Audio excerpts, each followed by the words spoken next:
Thank you for taking the time to view our video on reducing loan risk using data analytics.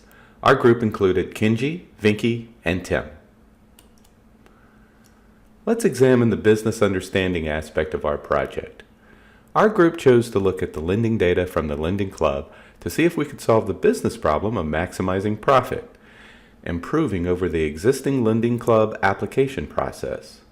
After a loan is approved, Lending Club makes a profit provided that the loan applicant repays both the loan's principal and interest. Less money is made when the borrower defaults before repaying the entire loan. Our group classified these loans as charged off. Loan data from 2007 through the third quarter of 2017 was available from the website, and it was broken into 11 different sets. We found that each set of data was a little different, which complicated analysis. We wanted to see if we could find predictive models that might have the ability to improve Lending Club's profit, and also see if we could find interesting relationships in our data sets. If we were to continue data mining iterations, these relationships would be the basis to further improve increasingly accurate predictive models. If we could find a way to make the loan process less risky by predicting more loans that might be charged off, we could maximize the profit of Lending Club. Understanding our data. There was a great deal to figure out before we began to create a model.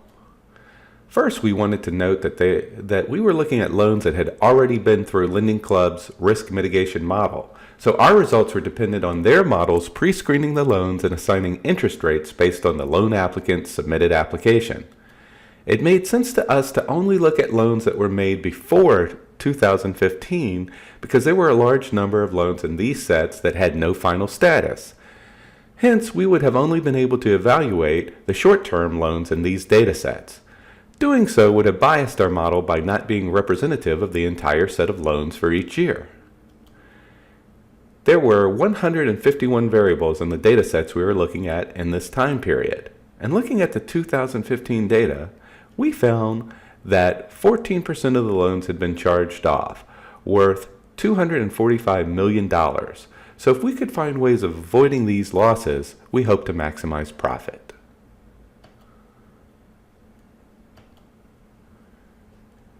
Data preparation. For this step, we spent a considerable amount of time examining missing values, outliers, combining multiple categorical values into only relevant values. To make things easier for our analysis with our analytical tool, we combined all data sets into one jump file. Manipulating this data set was sluggish due to the large number of records, so we chose a subset of approximately 54,000 random records. We integrated 9 different types of loan status to just 2 options of 0 or 1 for our target variable of charge-offs. This involved removing records that did not match these statuses. We examined histograms, correlation charts, did bivariate analysis, and finally looked at the log worth values to reduce our independent variables to 24 from the original 151. After setting up a 60% training and 40% validation split, we were left with the number of records shown on this slide.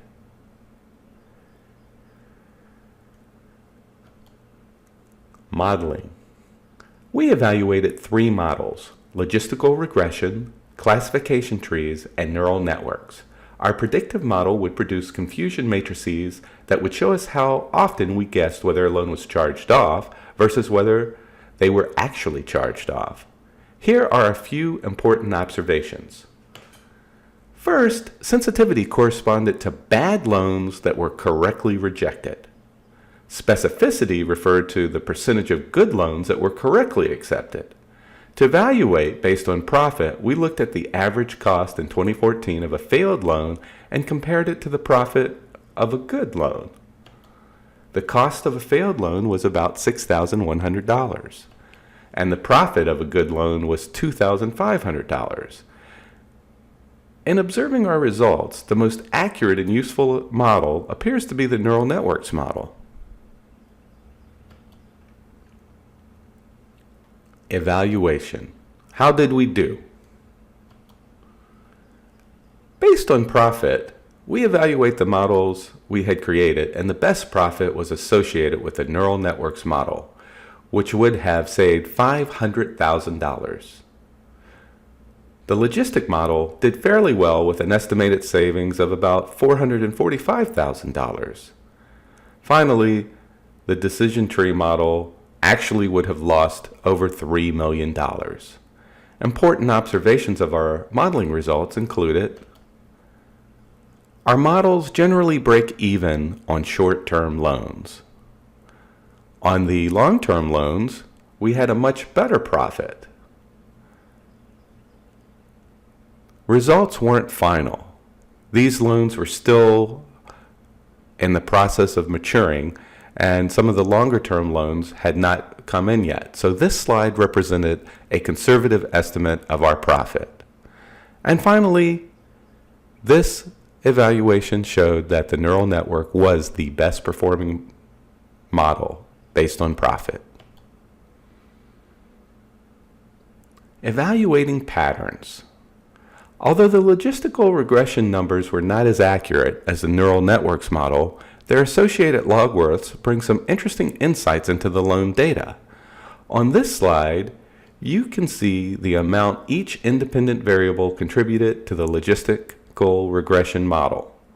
Unlike the black box aspect of the neural networks model, here you can get an idea of which variables and to which extent they contributed to the predictive model. Looking at the top rated variables, we see longer terms had a higher chance of being charged off, but also had a higher profit. Interest rates correlated to charge-offs, and this would be expected since loan applicants would be paying more based on the risk of their credit application. The number of trades opened in the last 24 months and the debt-to-income ratio similarly correlated to a higher number of charge-offs, and the extent can be seen in the log worth graph on the slide. The sign of these terms in the logarithmic equation shows whether the contribution is negative or positive. The first part of this equation is shown here, and you can see there are positive and negative contributions. When doing an evaluation, we found some surprises. Notably, as we finished up the project and had reduced the data set from 151 to about 25 variables, we were surprised that a number of these variables shown here ended up not being useful in our predictive models. For example, we believe the purpose of the loan might have some correlation to charge-offs, but based on our analysis, it ended up not being statistically significant. Future directions to consider. Data mining is an iterative process, and we successfully developed a model that might possibly improve future lending club loan decisions. We also wanted to look at what lessons we had learned and what we might do if this project had been funded to do a second data mining cycle. First, we would like to consider treating short-term loans differently from long-term loans, since these loans behave very differently, with very different cost functions impacting profit. Next, we would want to consider predicting payment percentage rather than charge-offs, since most charge-offs had some percentage of money paid back. Hence, not all charge-offs were complete write-offs. Next, we wanted to look at ways to make the models more conservative by raising the threshold for rejecting charge-offs. Next, we would want to consider ensemble models that would be found by combining our existing and possibly other models. We could look at unions, intersections, and perhaps a majority rule combination of our solution sets.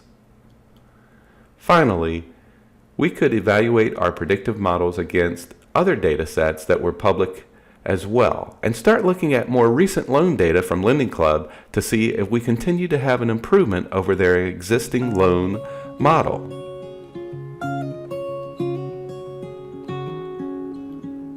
Thank you for taking the time to watch our presentation.